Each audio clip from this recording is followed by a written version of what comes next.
આજે ભાવનગર શહેરના વિઠ્ઠલવાડી વિસ્તારમાં આવેલા સુપ્રસિદ્ધ શ્રી પંચનાથ મહાદેવના મંદિરમાં નવા નાગદાદાની સ્થાપના કરવામાં આવી હતી। નમસ્કાર દર્શક મિત્રો, બી ન્યૂઝમાં આપનું સ્વાગત છે। હું છું પ્રવીણસિંહ।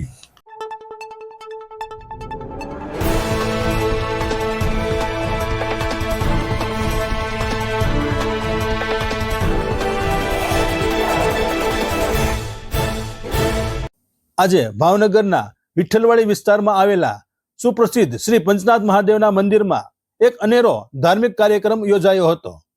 મંદિરમાં નવા નાગદાદાની સ્થાપના કરવામાં આવી હતી। આ અવસરે થાળું અને છત્તર ચઢાવવાની વિધિ પણ સંપન્ન થઈ હતી। આ ધાર્મિક કાર્યક્રમ નિમિત્તે હવનનું પણ આયોજન કરવામાં આવ્યું હતું, જેમાં મોટી સંખ્યામાં ભાવિક ભક્તોએ ભાગ લીધો હતો, જેથી સમગ્ર વાતાવરણ ભક્તિમય બની ગયું હતું।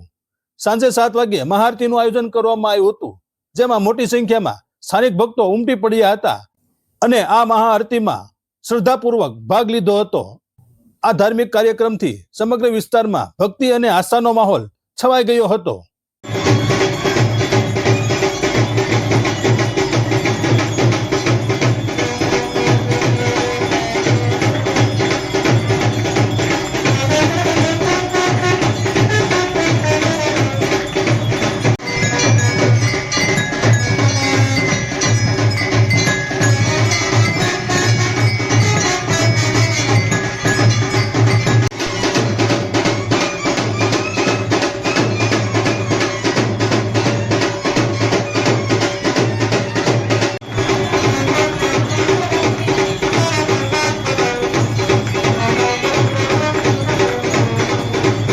અત્યારે અમને રજા આપશો। વધુ સમાચાર અને અપડેટ માટે જોતા રહો BE ન્યૂઝ। નમસ્કાર।